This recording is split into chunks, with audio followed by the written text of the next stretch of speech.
Marcelo Bielsa. É o louco. Se tem um nome que gera fascínio no futebol, é o dele, né? Hoje a gente vai mergulhar fundo na mente desse que é, sem dúvida, um dos treinadores mais enigmáticos e influentes que o esporte já viu.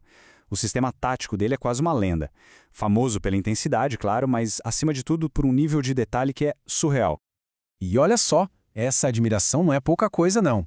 A gente está falando de gente como Pep Guardiola, Maurício Pochettino, caras que basicamente definiram o futebol moderno, e todos eles olham para o Bielsa e falam: esse cara foi meu mentor. Então a pergunta é, o que é que tem na filosofia do Bielsa que a torna tão especial, tão única? Como é que ele consegue transformar times de uma forma tão profunda com o método dele? É exatamente isso que a gente vai fazer aqui. A ideia é desvendar esses métodos que parecem super complexos e quebrar eles em partes que dá pra gente entender. E o mais legal, vamos fazer isso olhando para os próprios documentos de treino dele, o manual de jogo pessoal do cara, para sacar como ele constrói as equipes dele do zero. Bom, então, vamos lá.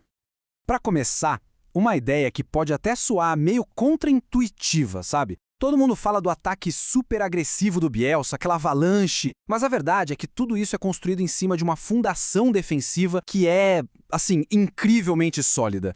A filosofia central é essa aqui. Para ele, o ataque não começa quando você tem a bola. Começa no exato segundo em que você a perde. Aquela pressão maluca, imediata, para recuperar a posse, não é só defesa, já é o primeiro passo do ataque. A transição tem que ser uma coisa só, instantânea.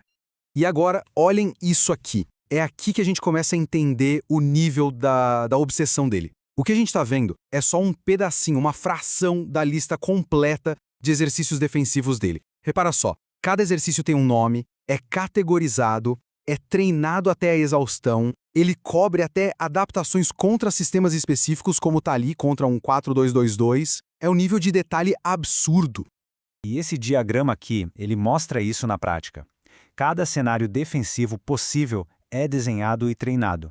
Olha ali no canto superior esquerdo, por exemplo, um exercício específico para evitar a tabela, que ele chama de evito parede. Ou ali no meio, os duelos aéreos. Simplesmente nada, absolutamente nada é deixado para o acaso. Cada jogador entra em campo sabendo exatamente o que fazer em cada centímetro do gramado. Ok, agora a gente entra no coração da coisa, a parte ofensiva. Os famosos padrões que o Bielsa treina para criar chances de gol. A crença dele é que existem certos movimentos, certos caminhos que, se forem executados com perfeição, simplesmente não tem defesa que segure. E o primeiro conceito-chave é a parede. Pra gente, a boa e velha tabela ou tabelinha. Parece simples, né? Um passa, corre, recebe de volta. Mas, na prática, exige um timing, uma sincronia, que é coisa de cinema. E isso, claro, só vem com uma quantidade absurda de repetição. E aí a gente volta para o manual dele. Porque para o Bielsa não existe a tabela. Existe um universo de tabelas. Ele treina paredes de 3 jogadores, paredes de 2, tabelas na diagonal, na vertical. Ele pega um conceito que parece básico e explode ele em 1000 variações complexas. Uma para cada situação de jogo. A mecânica é essa que a gente vê no diagrama. O objetivo final é sempre quebrar a linha de defesa. E por que treinar tanto uma coisa assim? Porque na velocidade do futebol de hoje não dá tempo de pensar. O corpo tem que saber o que fazer. A jogada precisa sair no instinto. Vamos para o segundo conceito fundamental, o desdobre, que a gente conhece mais como ultrapassagem. Sabe quando o lateral passa voando pelo ponta? É um movimento essencial para dar amplitude para o time, para esticar a defesa do adversário e, com isso, criar aqueles buracos pelo meio. De novo, voltando para o documento dele, olha só como isso é estruturado. Tem uma seção inteira chamada associações. E ali ele detalha os tipos de ultrapassagem, os exercícios para cada uma, ultrapassagem para receber a bola mais no fundo, ultrapassagem por trás, tudo ensaiado. E qual é a grande sacada disso tudo? É criar superioridade. É criar um 2 contra 1 ali na lateral do campo. Quando a ultrapassagem funciona, ela força a defesa a se mexer, a sair do lugar. E quando um zagueiro se mexe para cobrir, abre um espaço em outro lugar. É tipo um efeito dominó, sabe? E tudo começa com um único movimento que foi treinado à exaustão.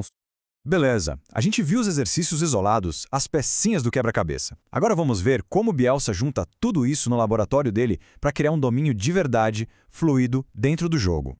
E aí fica a pergunta de $1 milhão, né? Como é que um exercício simples, repetitivo, feito num treino de terça-feira, vira um gol decisivo num jogo valendo o campeonato? Como essa mágica acontece?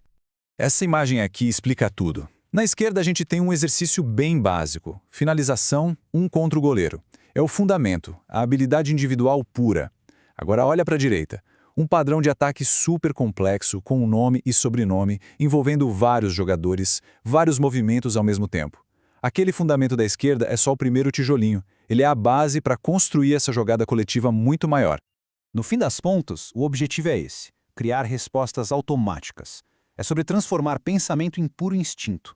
A repetição é tão, mas tão intensa que os movimentos táticos mais complexos ficam gravados no corpo do jogador. Na hora do jogo, na alta velocidade, não dá tempo de pensar o que eu faço agora. O corpo já sabe. Ele simplesmente executa o que foi treinado 1 milhão de vezes. E para a gente fechar, vamos falar um pouco sobre o legado que esse professor deixou e ainda deixa no futebol. A influência do cara é uma coisa de louco. Não é à toa que chamam ele de o treinador dos treinadores. As ideias dele não morreram com ele, muito pelo contrário.